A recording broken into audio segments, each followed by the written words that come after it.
Et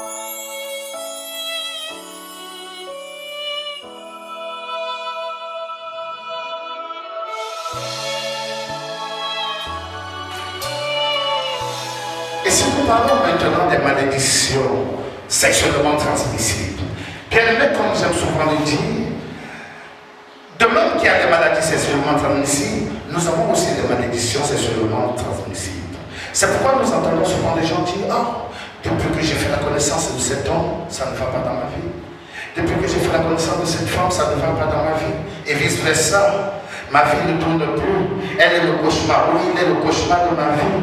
Oh, bien-aimé, je veux que tu saches aujourd'hui que si toi tu es une personne sainte, une bonne personne, et que tu vas te mettre en couple, ou tu t'unis avec une personne qui est sous le joug de la malédiction, ou qui vit dans la malédiction, ta vie sera affectée. Parce que la Bible dit, les deux deviendront une seule chair. Les deux. Ce n'est pas l'état civil qui fait de nous une seule chair, c'est l'union de nos deux corps qui fait que nous devenons une seule chair. C'est pourquoi, bien aimé, avant d'aller en mariage, nous devons examiner, interroger le Seigneur, examiner la famille, la vie de notre partenaire, savoir comment ça se passe dans sa famille. Est-ce que les hommes là-bas vont en mariage? Est-ce que les femmes vont véritablement en mariage? Est-ce qu'elles enfantent normalement? Sinon, comment est-ce que ça se passe?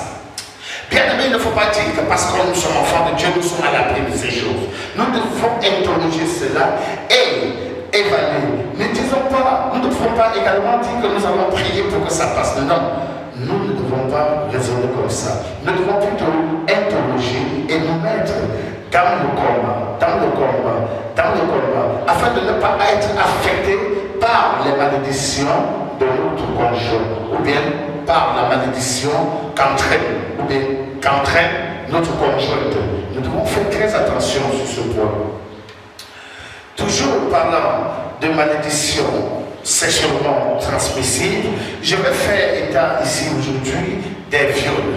Oui, je parle bien des viols. Certaines filles ou certaines sœurs sont affectées, ou bien vivent sous le coup de la malédiction pour la simple raison que dans leur vie, elles ont par exemple été violées. Ce qui est dommage, c'est que lorsqu'on est violé, rapidement on pense à aller à l'hôpital faire des tests pour voir si on n'a pas attrapé une maladie sexuellement transmissible. Et le côté spirituel est très souvent omis, c'est-à-dire mis de côté. On ne voit pas, on n'essaye pas d'aller plus loin, voir avec quel homme, quel est même cet homme qui t'a touché. D'aucuns bien-aimés sont violés par leurs parents, par leur papa, par leurs frères. Et nous disons dans Deutéronome 21 que celui qui voit la nudité de son père est maudit. Donc si toi tu es une soeur, si toi tu es un frère, et que tu as vu la nudité de ta maman, tu es sous toute la malédiction. Si tu es une soeur et qui a vu la nudité de ton papa, tu es également sous le coup de la malédiction. Nous devons faire très attention. Je parle ici des maladies, des malédictions sexuellement transmissibles, particulièrement le cas des viols et des incestes dans les familles. Vous savez bien, Satan nous tient souvent par le silence, la loi du silence. Plusieurs personnes violées se taisent, et le fait qu'ils se taisent signifie simplement qu'ils donnent leur accord, qu'ils approuvent que l'esprit de l'alliance qui les tient contrôle leur vie. C'est pourquoi vous allez voir qu'après un certain temps, quand elle va en mariage, ça ne marche pas. Elle essuie les échecs, les divorces, mais après avoir eu 7 enfants, elle finit toujours par divorcer. Ça, c'est très dangereux. C'est simplement parce que l'esprit de l'alliance, du viol en famille ou bien dans la famille, réclame ta vie et retient ta vie. Bien aimé, quand je parle de ce point, je sais que beaucoup de sœurs n'ont pas le courage de parler. Et pourtant, parler, c'est le commencement de la délivrance. Parler, bien aimé, signifie que tu dis non, je renonce. Je refuse que toi, tu agisses dans ma vie. Je refuse que toi, esprit un peu, que tu parles dans ma vie. Je refuse que tu influences ma vie. La meilleure façon, c'est déjà de dénoncer. Dénoncer, c'est rompre avec cet esprit, demander à cet esprit de ne pas agir dans votre vie. C'est très important ce que je vous dis aujourd'hui. Vous savez, même chez les Bantous que nous sommes, lorsque Les pratiques d'inceste sont observées. Bien aimé, nous voyons souvent les patriarches passer au rite, soi-disant de purification. Ça veut dire que ce soit dans l'un des cas, ou bien dans l'autre, ou bien que ce soit avec Dieu, ou bien avec les traditions, nous avons besoin de passer par une purification, par une dénonciation, par la prière pour nous qui sommes enfants de Dieu, pour nous déconnecter. Et les hommes de Dieu sont là pour cela, bien-aimés. Je sais, vous me direz, tous ne sont pas mentionnés de la même façon. Oui, mais aussi, il y en a qui sont mandatés et qui ont la capacité de briser ces gens d'alliance, de vous aider. Parce que tout, c'est d'abord de vous aider. Tout, c'est d'abord de vous aider à briser cela. Parce que c'est vous qui êtes concernés par l'alliance. C'est à vous de dire non, je ne veux plus.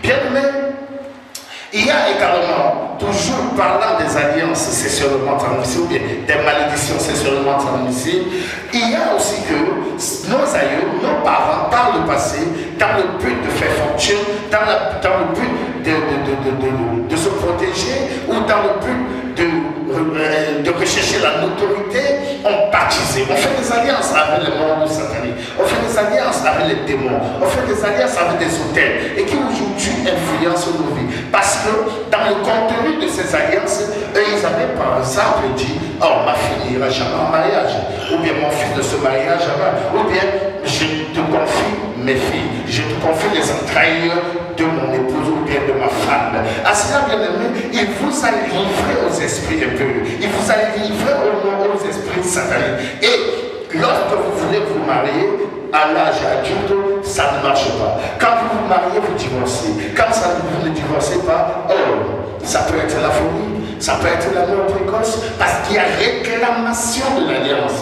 Lorsqu'il y a réclamation de l'alliance, bien aimé, tant que tu n'es pas un enfant de Dieu et que tu te lèves véritablement pour briser cela par le pouvoir du Saint-Esprit, au nom puissant de Jésus-Christ de Nazareth, bien aimé, ta vie ne n'ira pas. Ta vie tournera toujours en rond. Et tu vas te fatiguer. Après 10 ans de foi, après 8 ans, après 20 ans, ta vie sera là. Le mariage sera pour les autres, ça ne sera jamais ta portion. Parce que tu es réclamé. Tu vis sous le coup de la réclamation de l'alliance. Je vois certains sœurs, par exemple, dire: oh, j'ai mes 4 enfants, ça me suffit, j'aime mon travail, ça me suffit. C'est faux. C'est faux, ça ne te suffit pas. Tu es simplement victime de la réclamation de l'alliance. Parce que tu le dis dans le but de satisfaire l'alliance de l'esprit qui contrôle ta vie.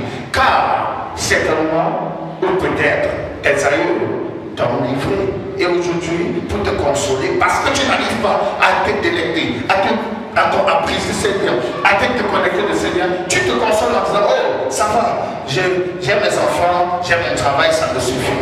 Bien aimé, tu n'es pas unique. Tu n'es pas unique. Dans le livre de Matthieu 19, le Seigneur Jésus nous parle des uniques. Mais ce n'est pas ton cas, ce n'est pas le cas pour toi. Non, détrompe-toi. Si tu es unique, tu ne veux pas faire des enfants. Et si tu ne mets pas le mariage, bien aimé, si tu ne mets pas le mariage, tu ne veux pas faire 4 enfants. Si tu as fait 4 enfants, c'est parce que tu es dans le mariage. Mais accepte que le mariage t'a déçu, accepte que le mariage t'a laissé et recherche la cause, recherche le problème, recherche, ne te console pas, ne te voile pas, ne reste pas dire: ah, tout le monde ne peut pas se marier, tout le monde peut pas se marier, tu as fait des enfants, pourquoi? Tu as fait des enfants, pourquoi? Le problème est ailleurs, le problème peut être dans la famille, le problème peut être dans notre famille maternelle comme paternelle, ça peut être un problème de malédiction. Et aujourd'hui, je te donne la possibilité, en t'expliquant ce message, en t'enseignant, en t'expliquant ceci, pour que tu essayes d'interroger ta vie, les sources, qu'est-ce qui est cause. Pourquoi ça ne marche pas avec les hommes? Pourquoi avec 4 hommes, 4 enfants différents, aujourd'hui je me résilie, je me concentre, je me contente à croire que ça va, je ne peux plus me marier? Interroge ta vie, interroge ta famille, pousse un peu plus loin. Comment ça se passe dans ta famille? Est-ce que tu es temps de se marier? Est-ce que tu es temps de se marier? Et comment tu es temps de se marier? Comment ça se passait? Interroge. Peut-être que tu n'as même pas le cas isolé, tu n'as même pas un cas isolé. Interroge ta vie. Laisse-te te comporter comme un lâche. Parce que c'est la lâcheté, ce sont les lâches qui disent: ah, il n'est jamais trop tard. Quand le temps de Dieu. Non, le temps de Dieu, les projets de Dieu pour toi, ce sont les projets de bonheur. Les projets de Dieu pour toi, c'est les projets de d'épanouissement, de bénédiction, les promesses de Dieu pour toi. Or, c'est que tu te maries. C'est que tu te maries. Si tu n'es pas une unique, je te rappelle encore que si tu étais unique, tu ne devais même pas faire d'enfant. Donc, détrompe-toi. Arrête de croire que c'est ta situation ou bien que c'est ta portion. Ta portion, c'est que tu es peut-être sous le coup de la malédiction. Et aujourd'hui, je te donne l'opportunité d'interroger ta vie et d'approcher un homme de Dieu, d'approcher une personne qui doit t'aider à te déconnecter de cette malédiction et partir de la malédiction pour la bénédiction.